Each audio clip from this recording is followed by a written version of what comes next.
What is going on, guys? Slick Joe here, and today I have another video for you where we're going to be going over how to get the skull of Sapwe on Zetsubou no Shima.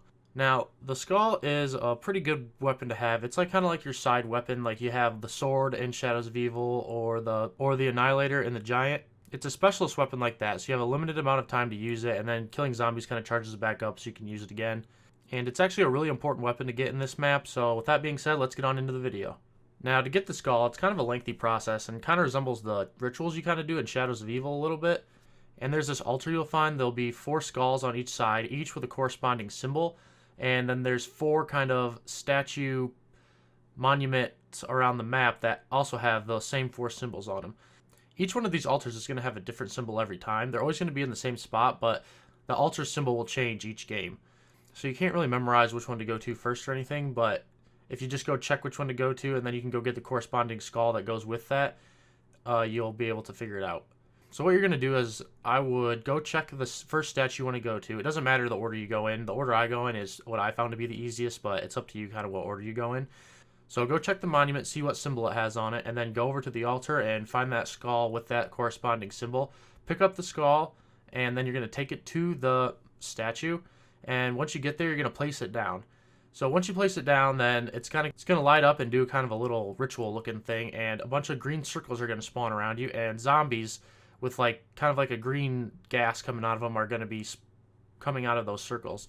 Now they're going to go try and attack the altar, and what you need to do is you need to kill them. So what you need to do is you need to kill them before they can destroy or like kind of stop the ritual. They won't attack you at all. They'll only just go for the altar, so you won't have to worry about them like trying to hit you or anything. You will have the zombies that are currently in your round trying to hurt you still, so you got to watch out for that, but they're just going to go straight for the altar, and you just need to keep killing them and making sure they aren't attacking it for too long to the point where they can stop the ritual. After the ritual is complete, all the zombies around it that are trying to attack it will kind of, their eyes will glow and it'll look like they're being kind of possessed, and they'll just kind of like blow up and die and go away, and that means you completed the ritual. And as you notice, that the skull that was like red or kind of black and dirty is now cleaned and white like it's supposed to be. You just need to pick that up, take it back to the altar where you got it, place it down, and that's the first of 4 skulls that you need. Now the first area is kind of over by spawn, like right where you walk out, you'll see it's pretty easy. That's the one I go to first. And then the one after that I go to second is going to be in the basement of the bunker. You just need to go straight past the Pack-a-Punch and down those stairs like you would if you were building the KT4 or anything like that. And there's going to be a ritual down there. That's usually the one I do second. The third one I go to is out on the docks, so if you go into the bunker, go left like you're going to the permanent power switch, and then go left again out into the docks. There's going to be another ritual altar out there where you're going to place the skull and do the same kind of thing. I have noticed that on this one, which I don't know if it's just this area or if it's because it's the third one I've done, thrashers do spawn when you do the ritual, so you got to watch out for that, and it's not too bad dealing with them, especially at this area, because you can kind of run around in a circle and kill the zombies you need to, and then also take out the thrashers, no problem. It is really helpful to have the gas mask, because the thrashers do give off that gas that can make you cough and slow you down, and it's kind of a small area, so you're almost guaranteed to run into it if you're trying to do this. But the rituals don't take long, at least I've found when you're doing it on solo, they don't. So after you complete that, then take it back to the altar again like you've done for the past 2, and you're on to the last one. Now the last area I go to is the propeller area where the crash plane is, and they have that propeller trap, and I noticed thrashers do spawn at this one too, so I don't know if it's just like the 3rd and 4th one you do, or if it's because of the area. This is usually always the pattern I follow in the order of which to do them, and I find it's pretty easy to take out the thrashers in these areas. I've also noticed that spiders will spawn during these too. After the first one, I've usually found they do, so you have to watch out for that too, but they're not too bad to deal with. But yeah, after you've done the last skull, go ahead and take it back to the altar and place it down where you got it, and that will reveal a new path to go down to. Now, what you're going to do is you're going to want to head down these stairs where the new path just opened. You'll see the skull is sitting there on a similar altar to the ones you've placed the skulls on before. Go ahead and hold extra square over it, and that'll lock you in the room, and that'll spawn some keepers. You just need to kill these keepers. It's not too hard to do. If you have a weapon like the VMP or something, you can just hip fire them. They die really easily. You have to kill quite a few, but it's not too bad. It's kind of like a ritual on Shadows of Evil as well, but except from running from them, you actually just kill them this time.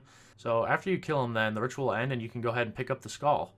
And there you go, now you have it. And another thing to remember, that zombies won't follow you down there when you go down into the ritual, so you don't have to worry about that. But they will come in there after the ritual's over. They'll start running down, so just watch out for that. And yeah, now you have the skull of Sapwe. Now it's a pretty awesome weapon, actually. It has 2 kind of different firing modes. You can do one where you mesmerize and kind of freeze all the zombies in place. You do that by holding L2. And then the other one is if you hold R2, you'll kind of like possess them and they'll go up into the air and they'll kind of explode and die, kind of like they did at the end of the rituals when you were getting the skull. Now the other thing you can do with it is you can like reveal hidden doorways and hidden stuff on the walls. As you can see here, I'm trying to reveal this wall, but nothing's really happening because you have to complete a step in order to kind of activate its revealing ability. So in order to do that, what you're going to want to do is you're going to want to run into the bunker, and you're going to want to go through the room with Jug and then go to the right into that kind of like dark basement where the body bag zombies were kind of hanging from. And what you're going to want to do is go into the room with the purple water and look to the wall over the workbench directly across from that, and then mesmerize that wall. It'll make some sort of poster appear and reveal from the wall, and that's how you know you've kind of activated its ability to reveal stuff from walls and reveal different things around the map. As you see now, I went back to that same spot and tried to reveal, and it worked this time. So yeah, that's pretty much it. That's how you get the Skull of Sapwe, and you are going to need this also for the Easter egg, so it is a pretty important weapon, and it's really good. It can kill zombies and really get you out of some tight spots. If you liked the video, guys, go ahead and leave a like. If you have any more questions about it, go ahead and drop a comment below. And as always, don't forget to subscribe for more zombie content. Thanks so much for watching, and I'll catch you guys in the next video. See ya.